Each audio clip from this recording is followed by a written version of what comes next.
Olá, eu já tenho um vídeo aqui no canal, meu primeiro vídeo, contando a minha trajetória, um pouquinho da trajetória no Brasil e um pouquinho da minha trajetória aqui em Portugal até aquele momento do lançamento do canal, que foi no ano passado, está quase completando um ano.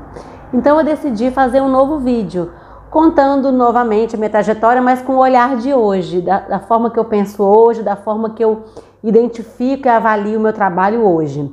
Eu pensei nisso para dar uma atualizada para quem já me conhece e para contar um pouco de mim, da nova Carla 2021, para quem está chegando agora. Então eu vou começar contando um pouquinho da minha história antes de chegar a Portugal, a minha carreira no Brasil, e depois eu vou falar um pouco da minha vida aqui em Portugal.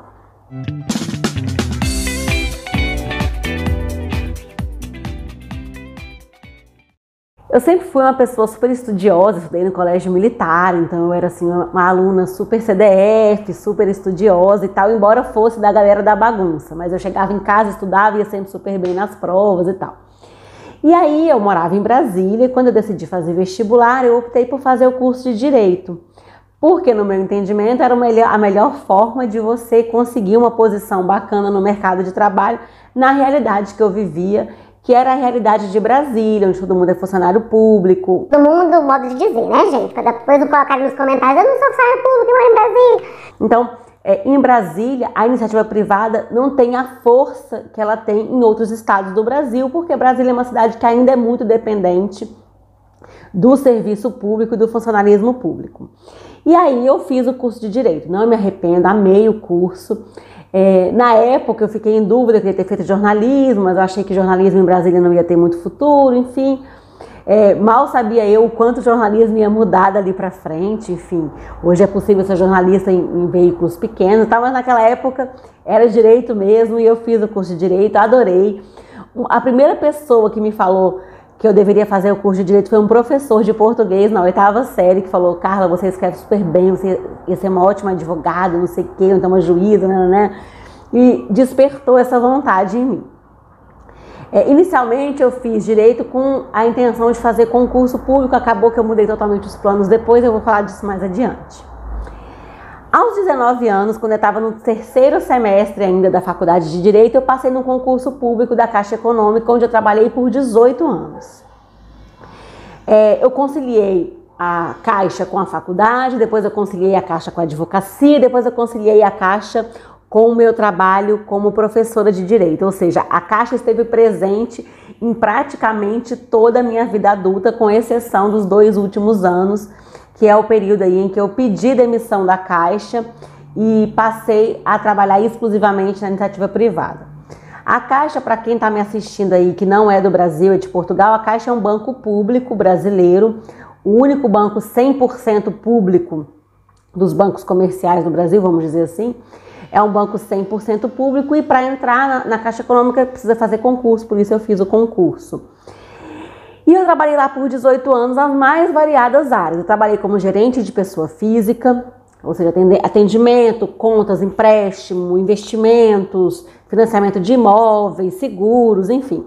Todo aquele atendimento de pessoa física que todo mundo conhece bem, que afinal de contas todo mundo tem alguma continha no banco, sendo na Caixa, sendo em outro. Eu também trabalhei como gerente de pessoa jurídica. E aí, como gerente de pessoa jurídica, eu atuei em várias frentes, vamos dizer assim.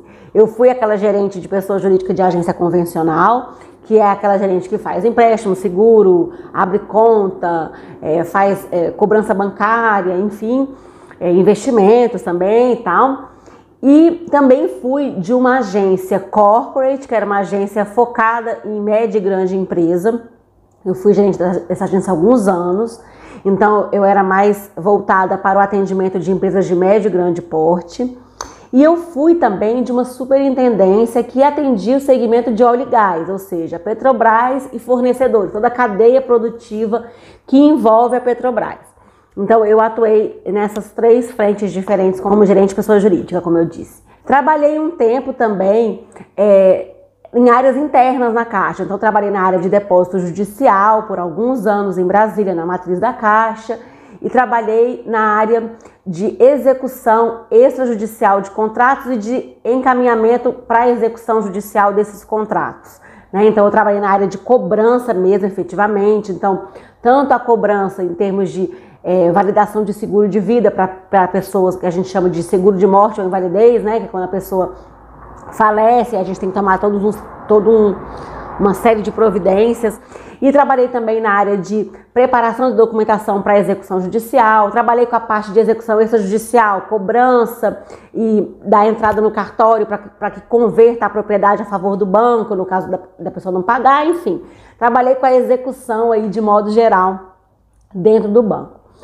Essa visão de várias áreas do banco, poderia passar um dia inteiro aqui falando, contando milhares de casos, ela me deu uma percepção muito clara do comportamento financeiro, de como as pessoas lidam com o dinheiro, de como as empresas de sucesso atingem esse sucesso equilibrando a sua parte financeira e administrativa.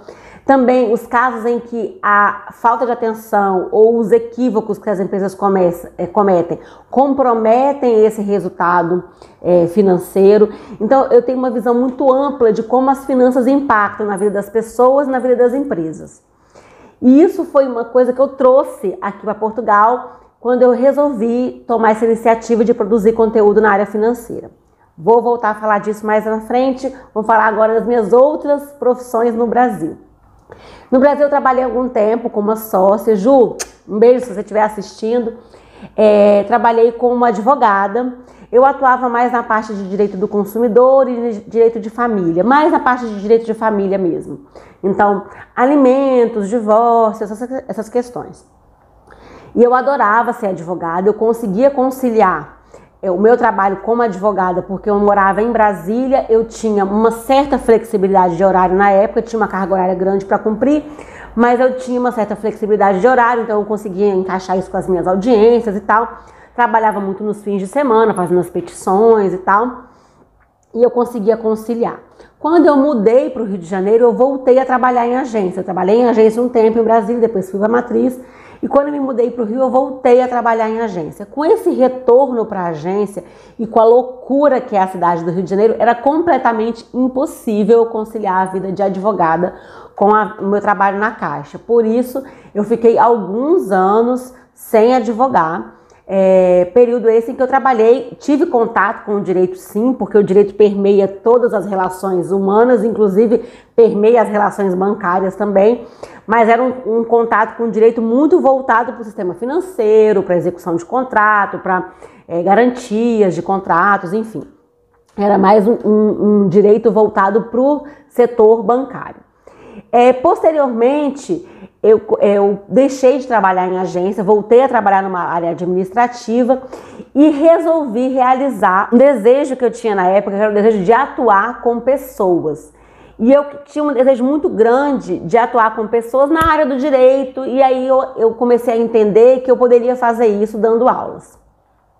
Eu já tinha uma certa experiência de falar em público, já tinha uma certa experiência de dar treinamentos, porque eu sempre fui muito envolvida com isso. Desde pequenininha na escola, sempre que tinha que apresentar um trabalho, era eu que ia lá pra frente, eu era sempre aquela que tinha desenvoltura para falar em público, enfim. E aí, eu já tinha dado aula particular quando eu era adolescente, aula para criança e tal. E na Caixa, ao longo de toda a minha carreira, eu sempre me ofereci para dar os treinamentos. Eu era a menina do treinamento. Então, eu ia dar um treinamento na agência, era eu que estudava aquele produto novo que a Caixa estava lançando, eu que treinava toda a equipe, ensinava, dava uma palestra, uma aula. Quando tinha treinamentos organizados pela Caixa, que envolviam os gerentes participarem, eu sempre me voluntariava para ser uma dessas gerentes que ia ministrar o treinamento.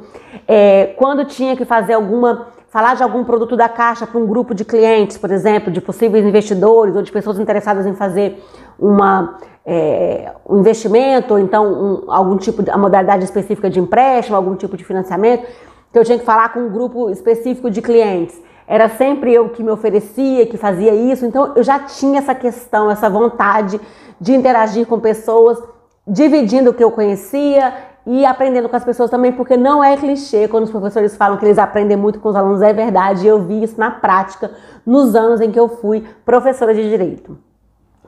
Aí, o que eu resolvi fazer? Eu trabalhava na Caixa 6 horas, eu conversei com a minha chefe e concentrei as minhas horas de trabalho no período do almoço para tarde, E assim eu conseguia dar aula de manhã e à noite. Para que eu conseguisse também equilibrar a minha vida familiar, afinal de contas eu tenho marido e filhas, né? Eu concentrava as minhas aulas ou no comecinho da noite, de modo que eu chegasse em casa e ainda conseguisse pegar as meninas acordadas, jantar com elas e tudo mais. Ou então eu saía da Caixa, ia para casa, ficava com as meninas, depois eu dava aula sempre nos últimos horários. Como eu morava pertinho da faculdade, normalmente a faculdade me colocava nos últimos horários, que eram os horários que ninguém queria, né? Mas eu achava até bom, porque eu conseguia ter um gapzinho aí, uma quebradinha entre a Caixa e o horário que eu ia dar aula. Nesse período eu conseguia ficar com as meninas, enfim. E foi o período que eu mais trabalhei na minha vida, porque eu trabalhava na Caixa, dava aula. As pessoas acham assim, você pega, abre o livro na aula, gente, página tal, vamos começar a falar hoje. Não é assim. Você tem toda uma preparação, para que você consiga aprender, os alunos têm que criar 1000 questões interativas, coisas interativas para você poder prender a atenção de um grupo grande de pessoas por muitas horas. Então, eu tinha que preparar essas aulas, preparar slide. Depois, a partir de certo momento, a faculdade começou a exigir que a gente preparasse também uma apostila. Enfim, eu tinha uma carga horária de trabalho imensa. Nessa época, a academia não passava quase nunca nem na porta, né? Mas eu trabalhava muito, mas eu ficava extremamente satisfeita, muito feliz mesmo, eu adorava. Comecei a fazer até mestrado aos sábados, então eu praticamente só tinha o domingo para descansar, porque no sábado eu tinha mestrado.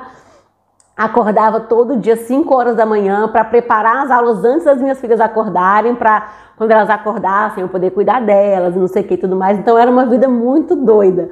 Mas foi uma época que eu fui bastante feliz, trabalhava com execução extrajudicial de contratos lá na Caixa um período do dia, e nos outros períodos eu dava as aulas.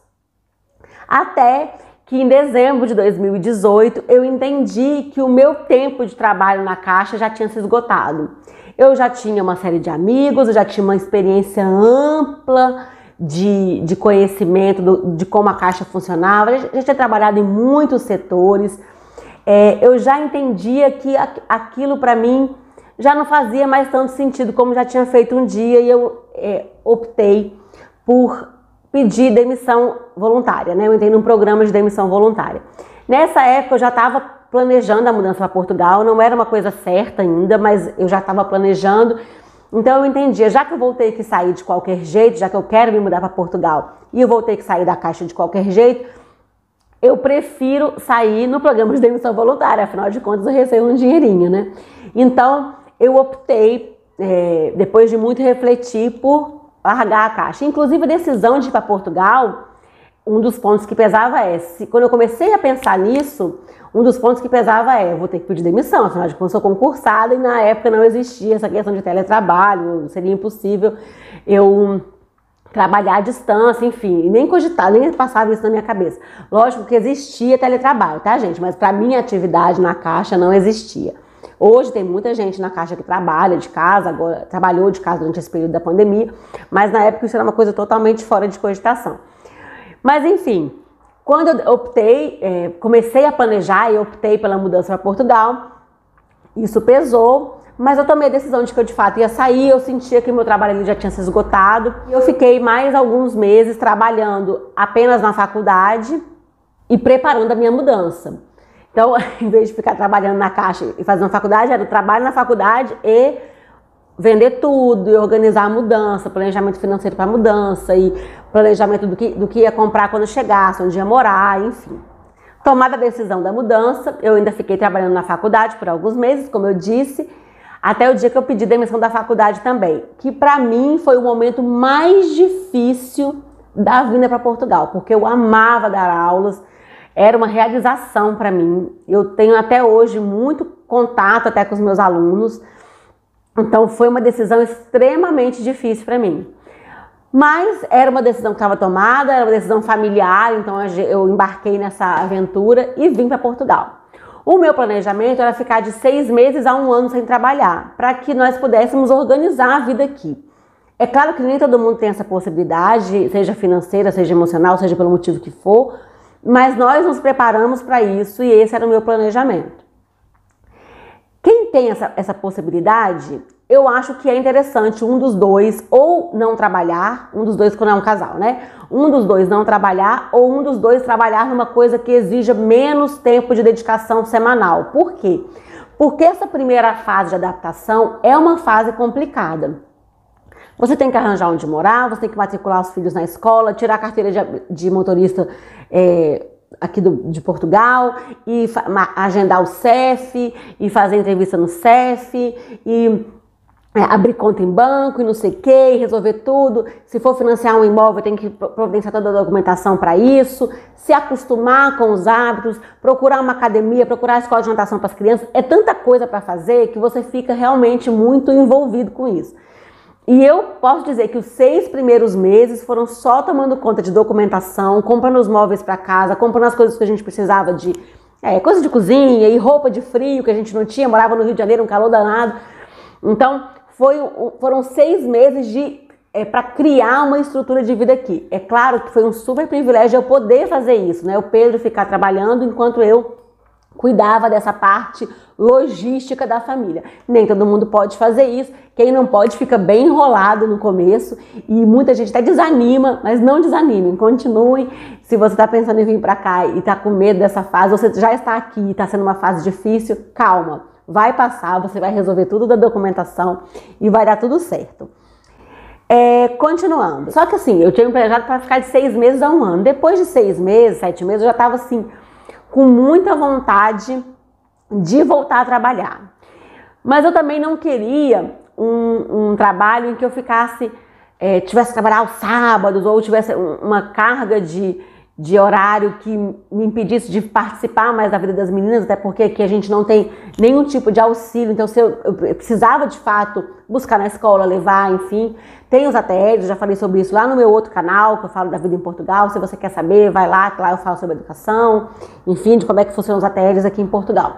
Mas não era isso que eu queria. Eu até trabalho aos sábados, aos domingos às vezes, mas é no horário que eu determino, com uma organização que eu faço com a minha família. Então é diferente eu ter aquela obrigação de trabalhar todo sábado até não sei que horas e tal. Então eu não queria isso. E aí eu dei entrada no pedido da validação da minha ordem dos advogados aqui. É claro que pelo fato de eu não ter uma network aqui do mundo jurídico, é mais desafiador sim você construir uma carteira de clientes. O ideal é você fazer parceria com alguém, ou até mesmo procurar um emprego num escritório para que você entenda como funcionam as coisas aqui. Mas enfim, eu entrei com o meu pedido da ordem dos advogados aqui de Portugal, em razão da parceria Brasil-Portugal. Tenho vídeos aqui no canal falando sobre isso e tenho vídeos lá no meu canal particular falando sobre isso também. Se você não assistiu, vou deixar o link aqui e vou deixar aqui na descrição também, assista. Mas além disso, eu queria uma coisa que fosse minha, um negócio próprio. Eu comecei a ter essa vontade de empreender. Não sou de uma família de empreendedores, muito pelo contrário, na minha família ninguém é empreendedor. Todos os meus parentes, a maior parte deles, ou são funcionários de uma empresa privada, uma minoria, mas a maioria é funcionário público. Então eu não tinha esse background. O meu pai até é um cara empreendedor, mas eu não tenho muito contato com ele, então não, vamos dizer assim, não aprendi isso com ele, mas eu tinha essa vontade de ter um negócio que fosse meu, que eu ditasse as regras e organizasse do meu jeito. E aí aconteceu uma coisa super inesperada, que eu fui convidada por uma amiga que eu nem conhecia pessoalmente, foi uma pessoa que estava num grupo. Simone, um beijo, foi você.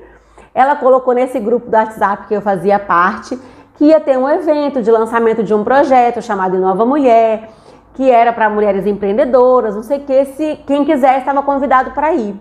E eu falei, eu vou nesse evento. Eu ia com uma amiga, Ana Luísa. Na véspera, a Ana Luísa falou assim, cara, eu não vou poder ir amanhã com você, porque eu vou ter uma aula de não sei o que, nananã, não vou poder ir no mesmo horário e tal. E eu acabei indo sozinha, quase desisti de ir. Eu tava me arrumando, falei, tava um frio no dia. Falei, será que eu vou mesmo e tal? Sozinha, não conheço ninguém. Fui. E aí, eu já tinha estruturado 2 ideias de negócio. E quando eu cheguei nesse evento, rolaram vários sorteios, e um dos sorteios era o sorteio de um livro. E eu sou super sortuda, quem me conhece sabe. Eu sou super sortuda, eu sempre sou sorteada nessas coisas. E aí eu tava lá e falei assim, esse livro é meu. Mas dito e feito, aí chamaram lá, eu ganhei o livro, e o livro era Segredos da Mente Milionária. E aí, quando eu ganhei esse livro, eu estava indo entre duas atividades, e uma das atividades era montar um canal de divulgação de conteúdo de finanças pessoais, de finanças para negócios e tal, para, em um segundo momento, prestar assessoria em relação a isso, ou criar cursos livres e tal. E aí, quando eu fui sorteada e eu ganhei, eu falei, cara, é isso. E o outro negócio, eu não vou dizer qual é, enfim. Mas eram esses dois negócios. E aí eu falei assim, gente, então é esse negócio que eu vou tocar adiante. É um sinal, só pode ser um sinal. E aí eu comecei a tocar esse negócio. Criei, isso foi dia 5 de março. O meu primeiro vídeo foi no dia 31 de março. E assim eu comecei a produzir conteúdo, comecei a conhecer pessoas aqui, comecei a dar algumas aulas gratuitas e com isso eu fui expandindo a minha rede. E hoje eu presto consultoria na área de finanças pessoais, de finanças para negócios, faço planos de negócios para pessoas que estão chegando, ou para pessoas que querem pedir o visto, enfim, eu consigo fazer um atendimento bem personalizado para as pessoas que querem organizar a vida financeira, seja pessoal ou profissional. E isso é um negócio super novo para mim. O Inova vai completar um ano, agora dia 5 de março, então tem um ano só que eu trabalho com isso, então ainda está bem no comecinho, mas eu já me sinto super realizada. Eu vejo que o meu trabalho, que aquilo que eu projetei está evoluindo para o que eu quero. É claro que eu tenho que ter paciência e para que você possa ter paciência mesmo, é importante um planejamento financeiro e a gente tinha esse planejamento, então eu consegui durante um tempo não ganhar nada e agora ainda ganho bem menos do que eu gostaria, mas tudo isso faz parte do planejamento para que o negócio dê certo.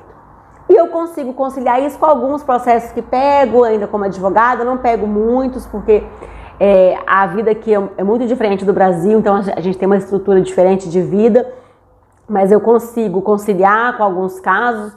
Me inscrevi no acesso ao direito. Vou gravar um vídeo sobre isso, para quem não sabe o que significa. E é isso. Agora eu tenho esse projeto aí rodando de vida em Portugal e de empreendedora e ajudando outros empreendedores a criarem, a realizarem esse sonho também. E aí eu queria finalizar esse vídeo dando algumas dicas para você que quer vir para Portugal e que você quer ter essa jornada aqui em Portugal e ainda não sabe como fazer isso, ou mesmo que você esteja no Brasil e queira continuar no Brasil, você quer dar uma guinada na sua vida, mudar totalmente e sair de uma profissão que você não gosta ou que você gosta, mas que você quer mudar por algum motivo, seja pela qualidade de vida, seja porque descobriu uma nova paixão e quer se dedicar a essa nova paixão, enfim. Você quer mudar a sua vida profissional, eu vou dar algumas dicas.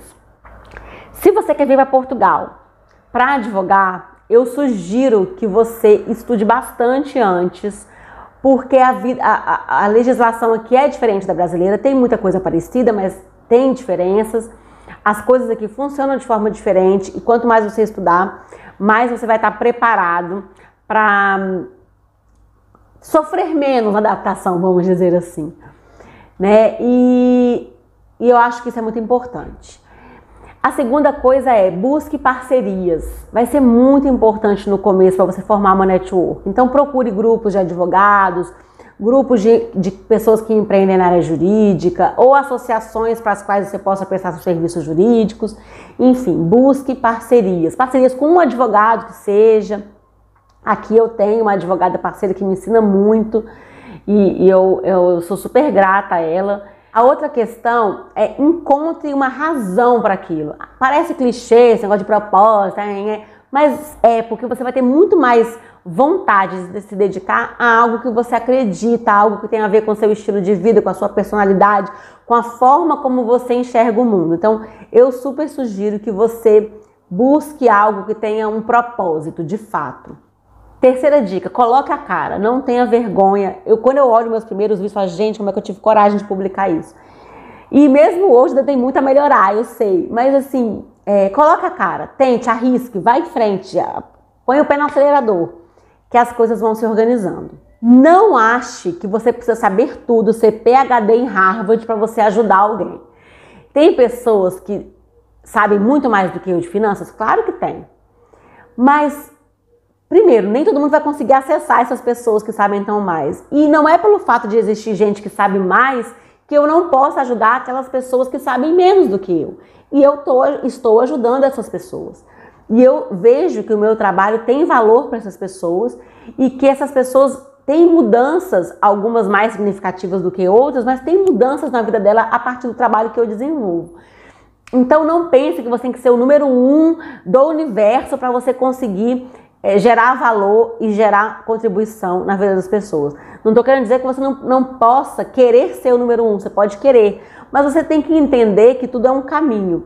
Se você quer saber mais um pouco sobre esses debates a respeito disso, tem a live super interessante que eu fiz ontem no meu canal, no meu perfil lá do Instagram, com a Núbia Correia do Brasileiro Sou. Quando esse vídeo for publicar, já vai ter uns 15 dias que essa live rolou. Então procura lá no IGTV que você vai achar. Mas a gente falou muito sobre isso, sobre você ter paciência para os processos, para as etapas, para o caminho do empreendimento, o caminho desse negócio que você está construindo. Um degrau de cada vez, com consistência e dedicação. Eu acho que isso é a chave para que você realize os seus negócios, os seus objetivos, seja aqui ou seja em Portugal. Ou seja no Brasil. Eu tô doidinha hoje, gente, gaguejando e errando aqui as coisas, mas não tem problema, não tem problema. É para vocês verem que o vídeo tem um pouquinho de edição, sim, para cortar algumas partes, coisas que às vezes eu falo, mas, não vou colocar isso no vídeo não, mas é verdadeiro também, os errinhos também ficam. Outra coisa importante é fazer escolhas. E algumas escolhas são super difíceis. E minha irmã sempre fala uma coisa que eu acho super verdadeira.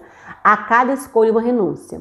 Então, quando eu decidi abrir mão da Caixa, por exemplo, eu renunciei de um bom salário. Eu já estava num nível da carreira que eu já ganhava bem, tinha um excelente ticket de alimentação, tinha uma série de benefícios, e eu abri mão desse salário em prol de me dedicar mais à minha vida como professora, em prol da minha organização pessoal e familiar para mudar de país, em prol de concluir o meu mestrado, eu estava já no meu prazo para conclusão e eu precisava entregar minha dissertação. Ou seja, pelo meu mestrado, pela minha vida acadêmica, pela minha família, por uma série de coisas, eu abri mão de um emprego estável, no qual eu estava há 18 anos, em que eu tinha um bom salário, porque aquelas outras coisas se tornaram mais importantes para mim. Então, pense nisso, você vai ter que fazer algumas renúncias, podem ser renúncias financeiras, podem ser renúncias familiares, podem ser uma série de ordens, vamos dizer assim. Mas você vai ter que fazer alguma renúncia por um objetivo maior. Se precisar de acompanhamento, conte comigo, assista os demais vídeos aqui do canal, continue acompanhando meu conteúdo nas redes sociais, eu posto pouquíssimo no Facebook, o Facebook praticamente só replica o que eu posto no Instagram, mas eu posto bastante no Instagram, e enfim, então é mais seguro você acompanhar o meu conteúdo pelo Instagram, entre euros e reais, aqui pelo YouTube, pelo meu e-mail, se você quiser falar diretamente comigo, a gente pode trocar uma ideia lá. Na minha bio do Instagram tem um Linktree para você ter acesso a todas as minhas redes, links para os meus vídeos. Eu tenho um site que agora ficou pronto e agora eu preciso atualizar e eu estou procrastinando isso, tenho que parar de procrastinar. O site é entreeurosreais.com e você pode acompanhar também os meus stories diariamente lá no Instagram, você pode acompanhar de várias formas. Pode acompanhar os meus perfis pessoais também, onde eu falo da minha vida em Portugal, aí é coisa do dia a dia, né? Não é nada ligado a finanças. Enfim, Carla Michele Braga, Carla com K, Michele com 2 L's, Braga, tanto no Instagram quanto no Facebook. Me procura que você vai achar. Meu nome é diferente, você vai me achar com certeza. Até o próximo vídeo.